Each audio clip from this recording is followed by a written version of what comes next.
რა ერთიანებს 1924, 1956, 1978 და 1999 წლებს? პროტესტი, ქუჩის პროტესტი.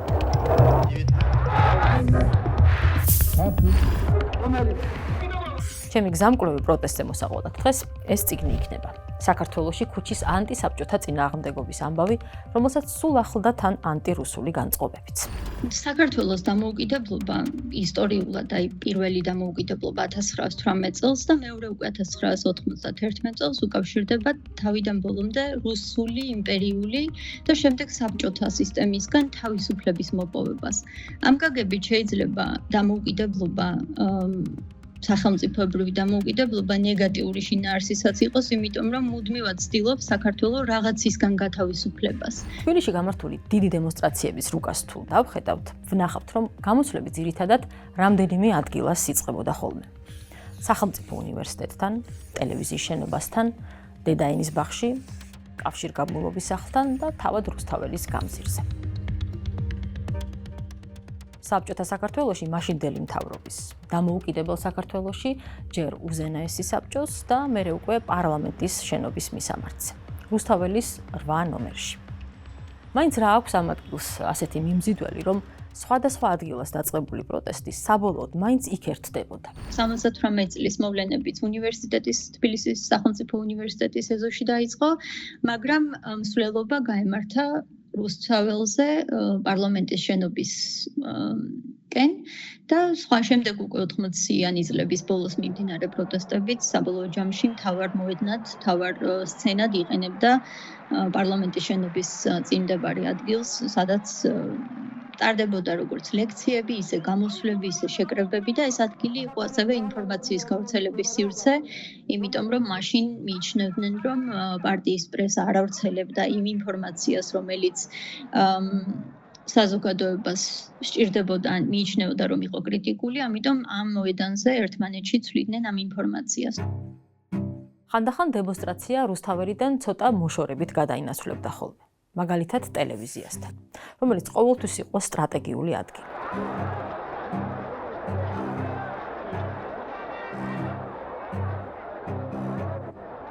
მოვიტყოთ პრესისა და რადიო ტელევიზიის თავისუფლებას.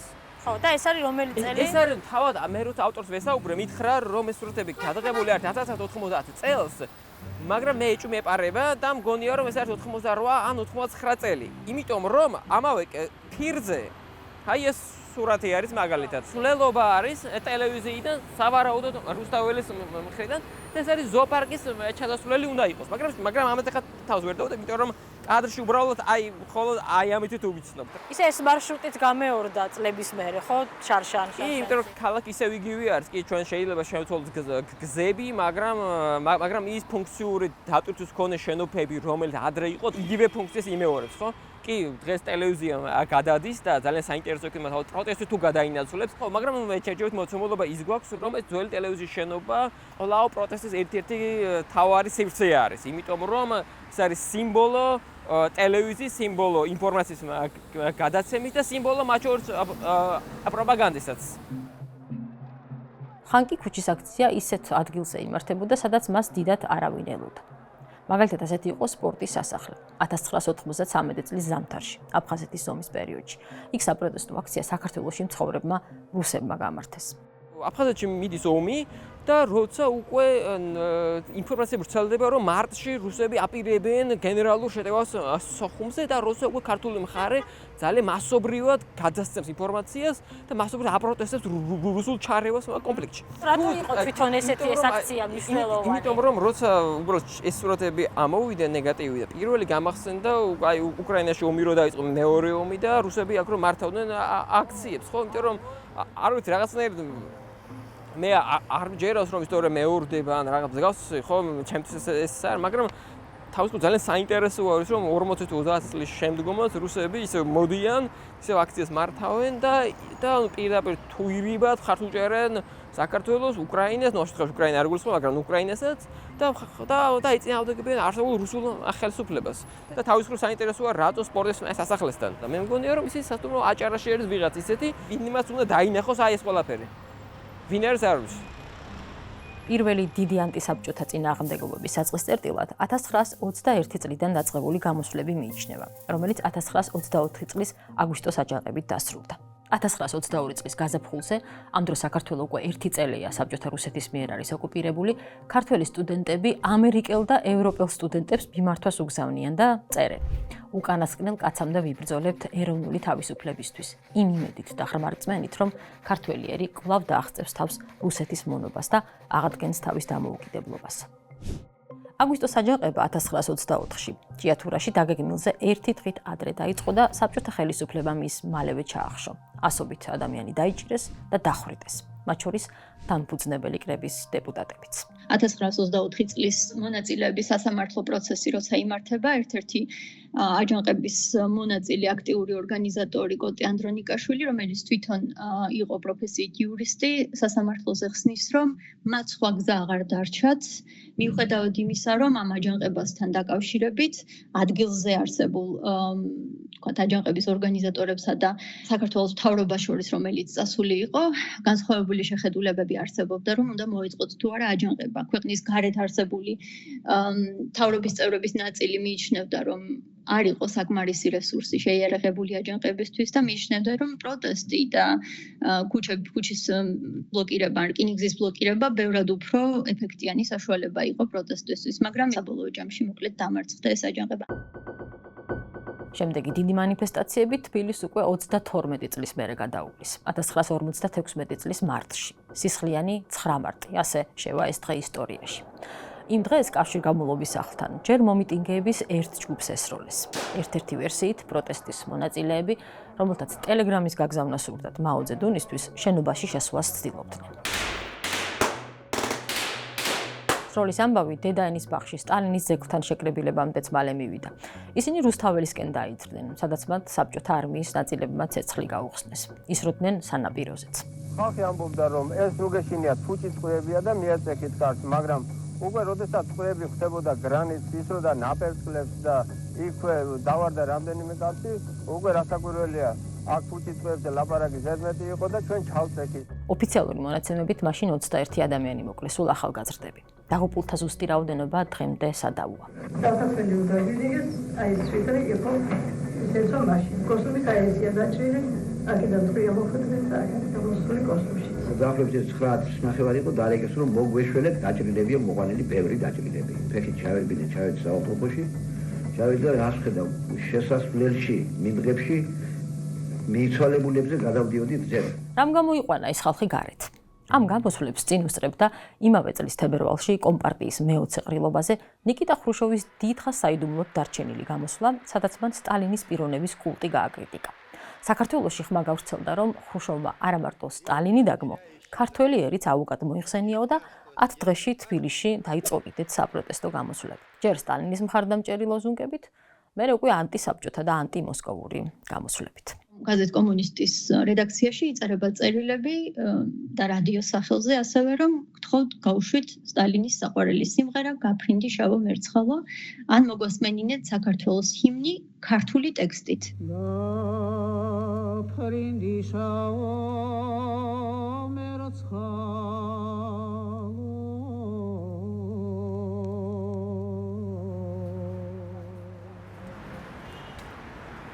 ამ დღეების ნაკვალევს ინახავს მშრალი ხიდის მოაჯირის ერთი მონაკვეთი, სადაც წარწერა დღემდე არის შემორჩენილი და ეგეთი წარწერა დიდება დიდ სტალინს.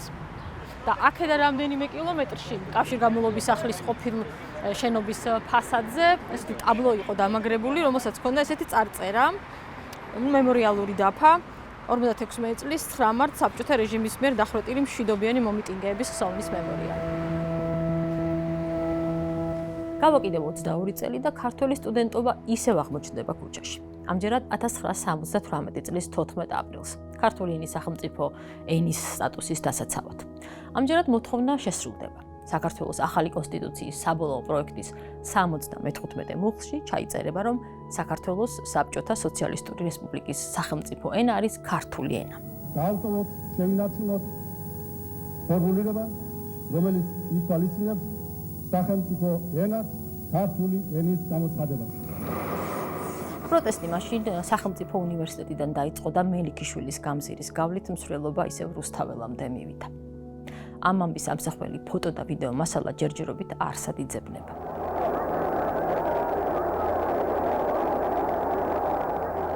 ამის შემდეგ ყველაზე დიდი მშვიდობიანი დემონსტრაცია და მანამდე არსებული მრავალი პროტესტის კულმინაციაც 9 აპრილი გახდება. 9 აპრილის ტრაგედია, რადგან იმ ღამით საბჭოთა რუსული ჯარის ალესილ ნიჩბებს და მომწამლავ გაზ 21 ადამიანის სიცოცხლე შეეწირება. უმეტესობა ქალების.